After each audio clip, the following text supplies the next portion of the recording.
сол сәтте дұға алған адамдардың дұғасы қабыл болады деді. Мына кішкене тартылып тұр. Ақыны Жібек жолы телеарнасында бізде бағдарлама. Ол жүрек сөзі бағдарламасы. Сол жүрек сөзі бағдарламасында сауалдарыңызды тікелей эфирге қойып жолдасаңыздар болады. Бүгінгі тақырыбымыз өте бір ғажап тақырыптардың біреуі. Бұл біздегі тәртіптің жоқтығы не нәрсеге алып келеді, тәртіп не нәрсеге байланысты екенін Құда қаласа бүгін тарқатып айтатын. Сәл босата ұстау деймін. Босатыңыз ба? Онда шетінен қойсам бола ма? Шығармайым. Болды. Ассалаумағалейкум. Сол жұмада ниеттеріңіз қабыл болсын. Бұл тақырып тәртіп тақырыбы өте маңызды. Біз Жібек жолы телеарнасының студиясындамын. Сауалдарыңыз болса жолдай отырыңыздар. Айтатын тақырып өте кең ауқымды тақырып болады бізде. Бұл дұғаның қабыл болуы, өмірдің құндылығы барлығы бірақ нәрсеге кеп тірелетіндігін көретін боласыздар. Осы тақырыпты қамтитын боламыз. Жұмыстар сәттілік тілеймін. Рахмет. Жібек жолы студиясы тап солай. Сауда болмай тұр. Сауданың ережесі тәртіптің бұзылғандығынан. Тәртіп, яғни ереже, дұғаның тәртібін бұзғасыз, намаздың тәртібін бұзғасыз. Вообще тәртіп болмаған жерде ештеңе не сауда болмайды, не дұға қабыл болмайды, не береке болмайды. Ішкенің ішіңе дарымайды, жаққаның үстіңе дарымайды. Неге? Өйткені бізде тәртіп жоқ. Сондықтан тәртіп дегенде мына бүйтіп күшті болып сәлеметсіз бе деп жүру емес. Тәртіп деген сөз, яғни белгілі бір Алла қойған тәртібі бар. Мысалы айтайық, таң намазы бар, бесін намазы бар, кешкі екінті бар, одан кейін шам бар, құптан бар. Сол тәртіп. Рамазан айында бір ораза. Намазын оқу өзінің ережесі, тәртібі бар. Дұға қылудың өзінің тәртібі бар. Сол тәртіпті бұзған кезде береке болмайды. Сол тәртіпке келіңіз, Құда қаласа бәрі жақсы болады. Түнде ұйқысыздық болады, бір түрлі сезінемін. Пайғамбарымыз саллаллаху алейхи жатар кезде бізге тәртіп үйреткен. Ол тәртіп төсекті қағу, Алла тағалаға дұға қылу, 2 ракат намаз оқу, түнде тахаджудқа тұру, ниет қылу, жатар кезде оқылатын дұға бар, оң жағыңызға қарап жату, жатқан кезде қолыңызды басына қойып салауат айтып барып жату, Фалақ, Нас, Ихлас сүрелерін оқу. Осы дұғалар жасалыну керек. Сонда тәртіп болған кезде иншалла болады. Тауырық намаз 8 ракат оқығанда каждый 2 ракатта сәлем беру керек пе? Тап солай. Егер сіз 2 ракатта сәлем бермесеңіз сәл қиналып қаласыз, өйткені ішінде оқылу ережесі өзгеріп қалады. Сондықтан сәлем бергеніңіз дұрыс. Айдаршаш туралы не айтасыз? Айдаршаш біздің салтымыздағы бар дүние. Енді оны алатын кезде өзіндік бір балаға бір бағыт тілеп, өмір тілеп, көз тимесін деп қойылатын әдет ғұрпымыз. Сондықтан алыну керек. Бірақ мектепке барғанша алып тастау керек. Өйткені мектеп жасындағы балалардың барлығында шаш болмайды. Сіздің балаңызды мазақтап, жаңа травма деген дүние бар ғой. Қазір бәрі травмированный болады. Сондықтан сол травма болмас үшін болау керек.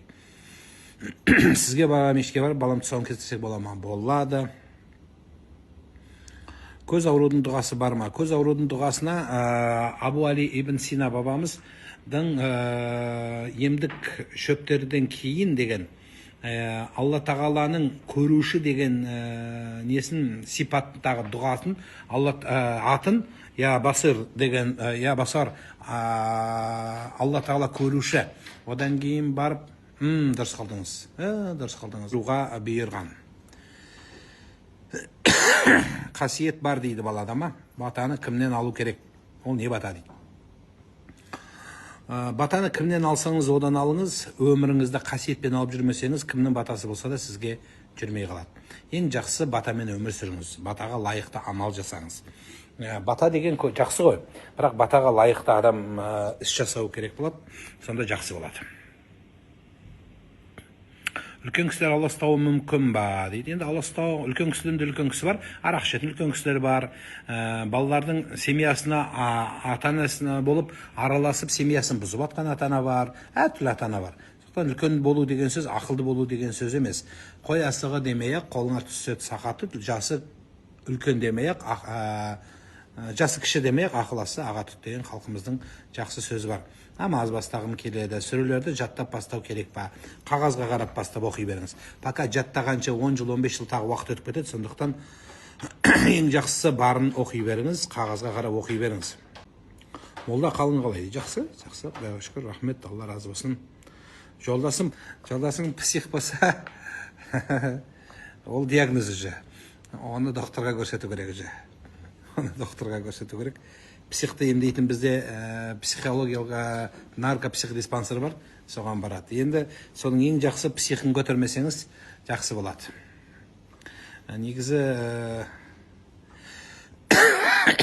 сол сізге үйленіп псих болды ол сал бақсы. Сізге үйленбей псих емес бет жоқ. Қалай еді өзі?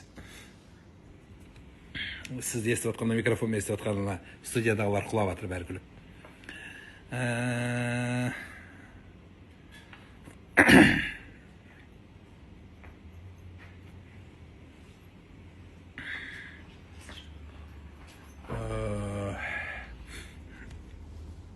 Өзбекстаннан салам, алейкум ассалам. Пир деген наставник дейді. Алла білет, пірдің де пірі бар. Пірдің бәрі наставник боламайды. Біз үшін ең үлкен наставник ол пайғамбарымыз Мұхаммад саллаллаху біздің ұстаздарымыз, ата-анаңыз сіздің ең үлкен наставнигіңіз. Ата-анасының қадіріне жетпеген адам айдаладағы пірлердің, басқаларға, коучтарға жалынып, жалбарынып, солардың артынан жүретін болады. Жібек жолы телеарнасы. Жібек жолы телеарнасы кімнің қолында? Қазір маңайында теледидар болмаса, онда неге онлайн Жібек жолы телеарнасының тікелей сайтына кірсеңіз,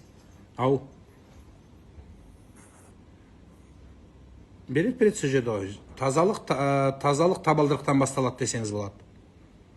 Иә?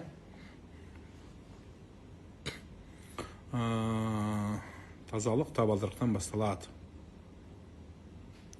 Нұреке, жұмадағы уағыз жақсы кетті. Кішкене жалғастырып жіберіңізші. Үйлену тақырыбы ма? Үйленген жақсы ғой. Үйленгенде барлығы жақсы әйел алғысы келеді. Бірақ сол көп жағдайда семьялардың бүгінгі таңда жауабын қыз кезінде бәрі жақсы, жаман әйел қайдан шығады дегендей, сол жаңа қадірлемеу, бағаламау, қадірлемесе құт қонбай, бағаламаса бақ қонбайды. Кейде әйелді төмен көріп, немесе әйелді құл көріп, қызметші көріп. Как раз бүгінгі тақырып, қазіргі айтатын жібек жолынан бағытымыз, былай қарасаңыз басқа тақырып та болуы мүмкін, бірақ сол үйленудегі, отбасыдағы, жанұядағы берекені алып келетін тақырып ол тазалық. Тазалық тақырыбы ол тек қана қоршаған ортаға ғана емес, үйдегі тазалық, адамның тазалығы, ішкі дүние тазалығы, тіл тазалығы, ой тазалығы, көз тазалығы, барлық тазалықты қамтиды. Айда шаш үшін той жасау міндет бар дейді. Өз тойғамады өзі. Шаштың тойын жасасақ не болды бұл? Анаған штраф, мынаған штраф бола берсе, ең соңында жай әшейін штраф дегендей, әшейін просто так штраф қойыпты ғой. Сол сияқты той жасай берсек, өзі шаштың тойы қалса, онда бүкіл әлемге масқара болармыз. Сондықтан бұл қажеті жоқ.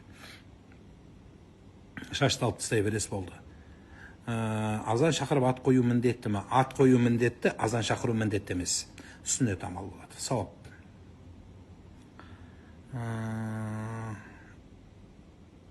Балмұздақ жеп, сабағыңыз ауырып қалмыз. Жоқ, тамағым аллергиядан ауырады. Балмұздақ сол жемегеннен ау.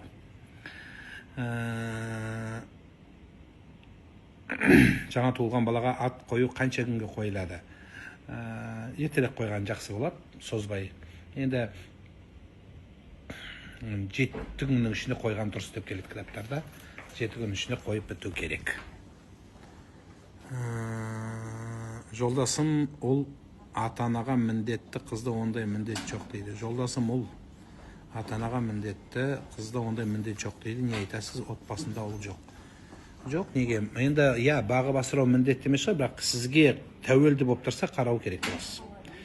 Қыз бала тұрмысқа шыққаннан кейін, оның пірі де, оның қамқоршысы да, оның қасиет тұтар адамы да Құдай қосқан жары болады. Егер жары семьяда тек қана қыз болатын болса, бәрібір қызға ата-ананың күні тәуелді болып тұрса, қыз да қарау керек. Қыз күйеуден басқа ешкімді қарамайды деген сөз қате сөз. Егер тәуелді болса қарайды. Күйеу бала да қарау керек болады. Мүмкіншілік беру керек. Енді қыздан басқа ешкім жоқ болса, өле берсін деген сөз бе не? Жоқ, олай емес, жәрдем беру керек. Қысқасы, Жібек жолы біздің арнамызбен бірге болыңыздар. Қазір теледидарды қосыңыздар. Жібек жолы телеарнасы, JG Жібек жолы